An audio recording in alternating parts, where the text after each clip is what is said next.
Hi, hello there. How are you feeling today? Do you have a good breakfast? I sure hope so, because today we are talking about respecting our subjects and permission-based training. Now, just a disclaimer, Bean Dip doesn't have any kind of disease. She's just wet. She just took a little swim in her water bowl. There are also treats in this ball just to keep her entertained, so that she actually wants to participate in our video. So anyways, what does it mean to respect your subject? So imagine if you were training a lion or a Tyrannosaurus Rex. We are training late stage Tyrannosaurus Rex, right? So if you're training T-Rex or if you're training a lion, you can't just grab them and do with them what you like, right? You have to convince them that they want to participate. So how do you do that? Well, your first step is you want to build the relationship with them.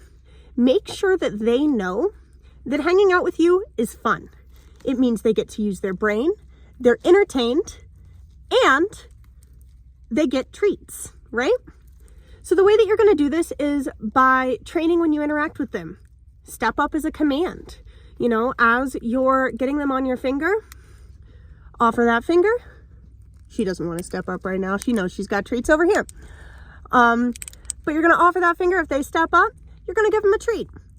If they don't, you're going to let them, because it's also a choice to interact with you. Nobody wants to interact with someone who they have to interact with. So that's a really important aspect of permission-based training. So anytime you're interacting with your animals, I want you to be making sure to be giving them treats, to be giving them stimulation, to be giving them things to do that show that you're listening to them. So the way that I always start Bean Dip's training sessions is we try to use the magic wand. So I'll point the magic wand at something, which is just a stick, and she's gonna follow the wand and touch it if she wants to participate in a training session. Now, she usually does, because training is exciting and interesting. If she decides not to touch the wand, I'm not gonna push it. If she decided she didn't want to be in this video, that's why we put a ball up here. I'm not gonna hold her here, right? Now, the other thing about this is just making sure that we're not manhandling our animals. Yes, sometimes you need to put them in a carrier. You have to pick them up, you have to put them in a carrier. You have to grab them by their feet. But most of the time, you do not. So it's really important that when we don't have to manhandle our animals, we don't. Because you can't manhandle a lion or a tiger or something like that.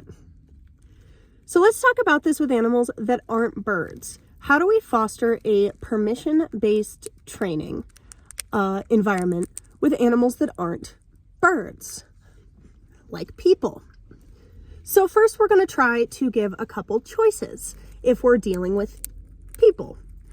We'll say we can either go down the run sideways, or we can learn to do our turns.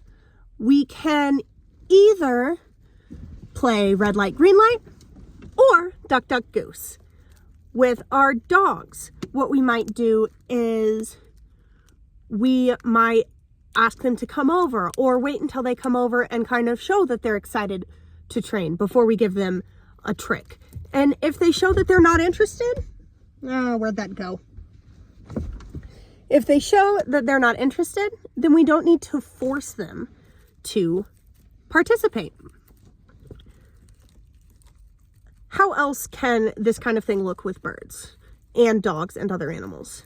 Well, one of the things with Bean Dip is she is especially interested in participating in the morning.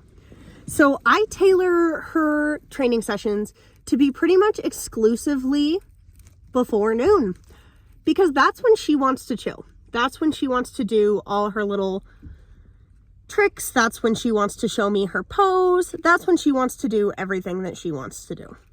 So I always train kind of on her schedule. I know she likes to train in the morning, so I'll do it in the morning. Now, the next thing I want to talk about is punishing our subject when they do something wrong. and who punishment is for.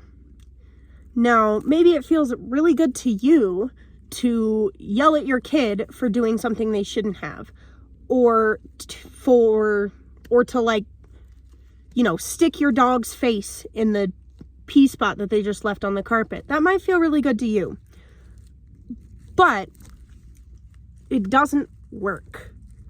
Punishment-based training has been shown over and over again to not work, especially if the subject knows that you're imposing the punishment.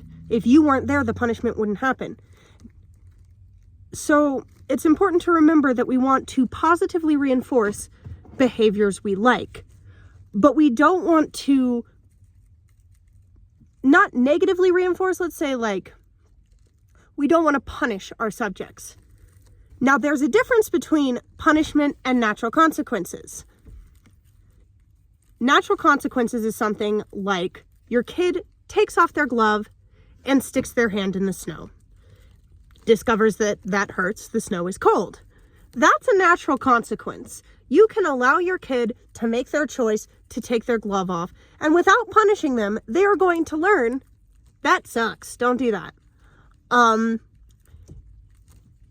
You know, so we can, like, Bean Dip might learn, you know, if she flies away from me, that's a scary experience. If she's way out in the trees and she can't find me, scary experience. Don't do that. Where I wasn't involved in any kind of punishment and any kind of negative reinforcement. That was natural consequences. And obviously, if your bird is not well trained, if your animal is not well trained, don't let them just fly away, you know. But sometimes that kinds of thing happens, and instead of punishing on the return, because then she learns that she gets punished if she comes back. If your dog runs away and you punish them when they come back, they just learned that while they were running away, they were having a great time. And then when they came back, they got punished. So we don't want to punish them on the return. We want to let natural consequences happen. Our bird flies away. They discover it's scary out there. They decide not to do it again. Our kid takes off their gloves, sticks their hands in the snow, discovers that hurts, and maybe would prefer to wear their gloves from now on. Those are types of things that are natural consequences, which are not punishments. My whole point in this section of the video was to just encourage you not to use punishment as a behavior shaping technique, because it is generally less effective. The place that I get the information that punishment is less effective is from Karen Pryor's book, Don't Shoot the Dog. You can tell if you watch this channel, I really like that book.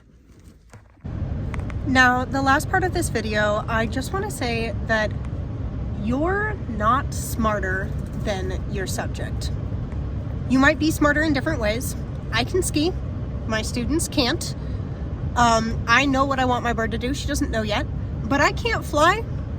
You know, I don't know how to fly. I don't have the experience that the 3-year-olds on the mountain have of, you know, waking up this morning and being jet lagged and not having breakfast or having breakfast. I'm not having the experience that my subject is having. So it's really important that we are respecting our subject mentally. And this one is one that I feel like especially comes up with children. You're not better than your kid. Yes, have them, you know, not to run in the road and they don't, right? Like that, very important, safety. But also, if your kid has a suggestion, why not follow it? You want to hold snowballs while we ski? Sure.